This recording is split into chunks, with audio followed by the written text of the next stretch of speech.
Wahman, CSC, what's good, man? What's up, little brother? How you doing? Chilling, man. Look, you can tell in the background, I still got you up on the TV. I muted it because I was like, man, I was trying to get in here, and my MacBook didn't support the browser, so I had to download a different browser, get in here. Two things real quick off top. John Ramsey is the absolute GOAT. The stuff that he did for us. I mean, Marques, like, when we had the CSC show on Saturday mornings and me and Steve and Justin brought you and Perrin in to do guest spots, and that turned into something really magical between all of us. John gave us advice all the time. He invited us out to do stuff, even though we were the paid programming on Saturday. Didn't treat us any differently. Much love to the man. Kudos to him. And second off, the person who said something they had an issue with people wiping the bottom of their shoes apparently never saw Marques Maybin come to town, because every time he was about to take somebody on the court, he wiped that left foot, wiped that right foot, and boom, it was over. Listen, there's so much spinning in hands, rubbing shoes, wiping that, listen, some people, like, if you do the math in your head about how dirty all these sports are, it's like, oh my God. Yeah. Okay, so they got the questions in here for you. What's going on? I heard it's Kenny Payne. Hold on. I'm trying to catch up. Let me make this a little bigger. Thank you. What's up with the team? Oh, what's up with the team fight before the UVA game, Jeremy? Oh my God. You mean the one that didn't happen? My God. I will tell you this. I've got the, you know me. I don't say anything without having the proof. I have the proof on my phone. About 10 minutes after it happened, I had 3 different DMs from different people that were around the situation. Multiple sources. Yeah, I hate to say that. I feel like that makes me sound real Tim Sullivan-ish. Yeah, like is it generic to say multiple sources? Multiple sources inform me. But then about an hour before the game, I had somebody DM me and said, I'm supposed to tell you that I can confirm the fight didn't happen. And I'm like, the fight did happen. So they were trying to cover it up.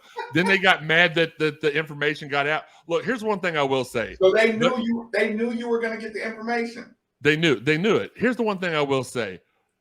The players, the coaches, the grad assistants, everybody that I've talked to, I've never seen anything like this at Louisville. The last time when I was actually a part of the basketball program back from 05 to 09 when Terrence Farley and Perrin Johnson were up there, and I helped out here and there in the practice facility. Nothing. I mean, you know some of the stories. I've told you them all. But if anything like that, nothing got out. What happened at the Ville stayed at the Ville. These people have gotten disgruntled this year. They're telling everybody everything, and now they're mad. Everybody's finding stuff out. I don't normally tell everybody else's business, but when the middle of January, we had that show where we blew the door off of their stuff going on because I was approached by multiple people that said, look, we're not happy. Go ahead and go speak on this. And I'm like, if you want me to, I will. That is my responsibility because I am a member. You're a member of Louisville Athletics for life. I'm a member. I played football here. I was a part of the basketball team, kind of. We did have a whole lot of hotel parties that were nice. But anyway, get off track. So I do feel I feel a responsibility to keep what needs to be kept behind the scenes. But this was an instance where there were just too many people that were getting, like, basketball is supposed to be I know it's a business, but it's supposed to be something that people enjoy. And the players, the grad assistants, the parents, some of the assistant coaches, I talked to a couple, like, nobody was happy. So this was just a lose-lose situation. They started talking. I started reporting. But to get back to the main point, the fight was ridiculous. I did promise I wasn't going to talk about it no more, so I'm not. But it absolutely did not happen. So here's the thing. What's funny you bring that up. I had a conversation with Tick Rogers, right? And it was funny talking about fights that the fight happens all the time. But it's worse when it gets leaked like that. Because here's the problem. If you and I fight and we find out who leaked it to everybody else, you and I are gonna team up and beat them the fuck up. You know what I'm saying? Like, dude, if I find out you told everybody that me and Jeremy fought in this locker room, one of us is gonna fuck you. Actually, the rest of the team probably is gonna fuck you up. Mm-hmm. And I'm not dealing with you anymore. You know what I'm saying? So yeah, the bigger issue is that part of it.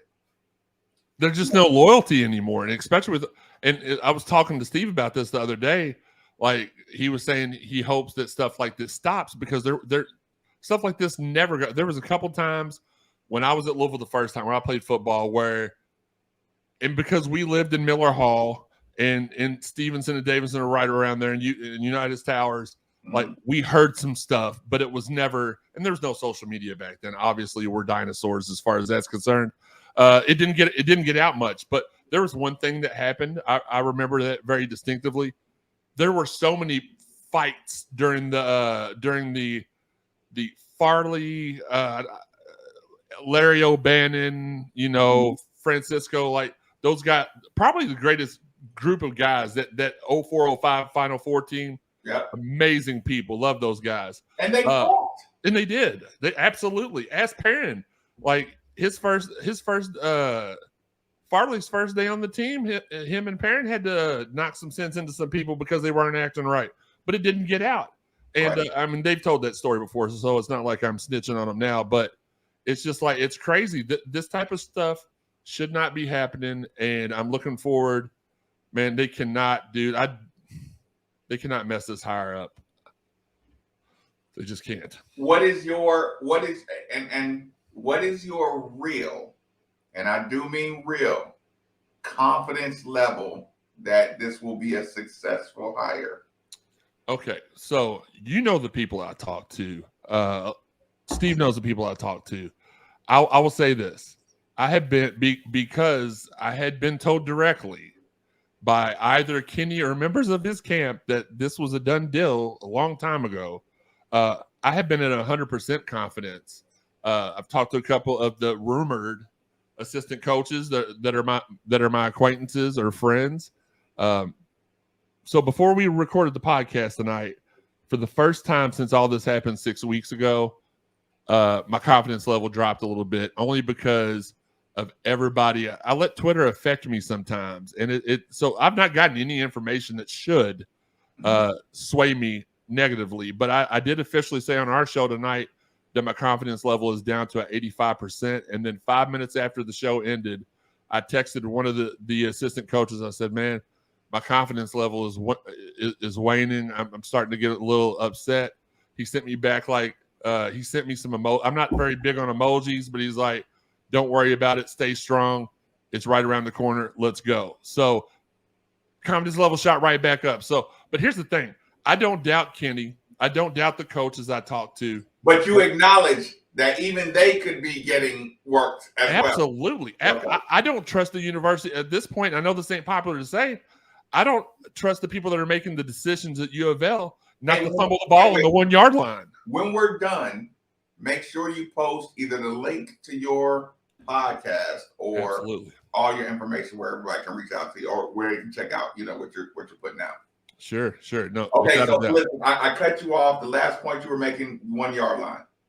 Absolutely. I do not trust us not being a Louisville fan over the last 8. I'll say 8 because it seems like a nice round number. Has not been the easiest thing to be. So we've had sure things in the past. You know about sure things that we've had that didn't come into fruition at the last second. They're prom. Prom. And like, I just do not trust the people that are making the decisions now not to get to the 1 yard line and pull a Leon Lett and drop the ball as he's going into the end zone. I just don't. I don't. I trust the people I'm getting the information from. I never speak on anything that I don't have enough information on. Again, I want to pause. Okay. Make sure we emphasize this. Your information that's coming to you says people are confident that the Kenny Payne thing will happen. But we must acknowledge that they could be 100% confident and you could be 100% confident that and find out that a whole nother hustle or game has been put. So just to put yourself in a bubble or a barrier, you trust with confidence the information you're getting, but if something happens and they've been running a big hustle on you, nobody is immune to getting hustled. Absolutely. And I've said this on the show and on Twitter. Like I'm two things I'm not. I'm not an I told you so guy. So when this hire is made, you're not going to see me like doing the Stone Cold trumpet thing or nothing like that. But also, if I'm wrong, I will say, look, I had all the right information, just didn't come into fruition. I'll take my L like a man because that's just the way I was raised. That's the way we were raised. L. What's that? Does that really count as an L? Maybe just the I. No, I know what you're saying, but that's not gonna stop the 10,000 Twitter trolls that follow me. They're like, you said it was Kenny Payne, and it's not. Because one time out of 190 times that you've given us information, it's wrong. So you're always wrong. That's just the way that social media works. But here's the thing: to strengthen your point, I'll tell you, I know Jeff Brom thought it was a done deal. Yeah. With him coming to the University of Louisville, he thought it was a done deal. Let's put it this way: his camp thought it was a done deal for certain. Mm-hmm. Fucking Louisville went ghost, allegedly. And then when Vince Tyree got asked the question, and then we found out that he had never even he said he had never even contacted, which meant, what do you call them? Your fucking fake search firm pump fakes. I'll have my guy contact your guy, and we'll work through all the deals. But technically, we can't talk. But if I send my agent to talk to your agent, I'm taking my agent's word and your agent's word as your word. And then if you say yes, and then I say, okay, fuck everything my agent said, and I go hire another guy. If you got information from the agent or their camp, and all of them agreed that they thought it was good, and at the last second, your AD says, no, thank you. It's like, no, everybody had good information. But and at the end of the day, even Tyree I love him to death. He was always, I won't say I love him to death. He was always very, very approachable. If I had any questions, who were we talking about? Vince Tyree. Yeah. Like anytime I had a question, I was like, look, I know you probably can't tell me yes or no, but he would always shoot the bull with me. He trusted me because he knew I wasn't going to say anything. But he even got worked because he handed in his resignation, and the next day Neely was like, later. So like he even got worked in the situation. So but yes, I also had, you know that because me and Steve talk about it, had the same intel about Brom, and that something happened at the last second that soured, and it was like, if you would have asked me, I would have said 1,000% this is going to happen. It just didn't happen. So you don't expect that out of this situation, but you wouldn't be surprised. Right. Yeah, because of the current administration, the people that are making the decisions, I could see that happening. I don't expect it to happen. Like you said, I don't expect it to happen, but I can see it happening. Do you think Kenny Payne won those games? Kenny Payne won those games. Kenny Payne won those games.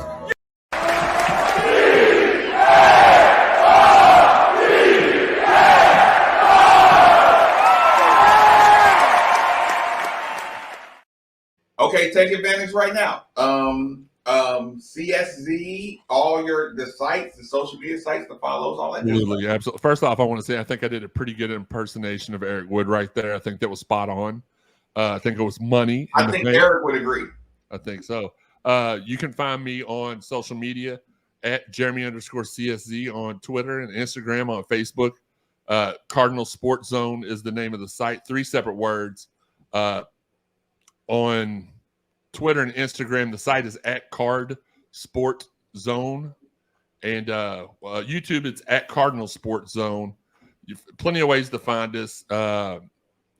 Marcus, I appreciate you as always. We have been friends for over years. You know, we don't tell our ages or nothing, but we've been friends. Like I said, the first time that I saw you was at the Derby Classic, and I'm like, it was you. And then what was the 7-foot David Schrag, David right? Schrag, yes. Yeah. And I said, I was first Derby Classic I went to as a shot more. Fuck, dude. First Derby Classic I went to as a college student on my own without my mom and dad, and I see this dude just wiping the soles of his shoes and taking everybody to the basket. I'm like, this dude is nice. And then later that day, me and Lavelle were hanging out, and Tony Williams, and you come in the room. I'm like, no, this is my dude for life. So I appreciate you, man, and I support you in any way. Anytime you need me to spread anything out, you know I'm here. Listen, make sure when you get off it, tweet the links. Look, that's why I put it on the wall. Just saying. Come back every week. Listen, put all your contact information on the wall. Everybody's enjoying it. Damn good, Eric Wood. Jeremy says Joey Strader. Let's get there. So, Quentin, you gotta spell my name right though. Oh my God. I was watching the other night when they sent you that bag with your name spelled wrong. I felt so bad for you. I'm like, how do you not know? I appreciate you, Quentin, for sure though. Yep. Okay. Jump back in here. Tweet it right away. All right, I got you, man. Thank you. All right, later.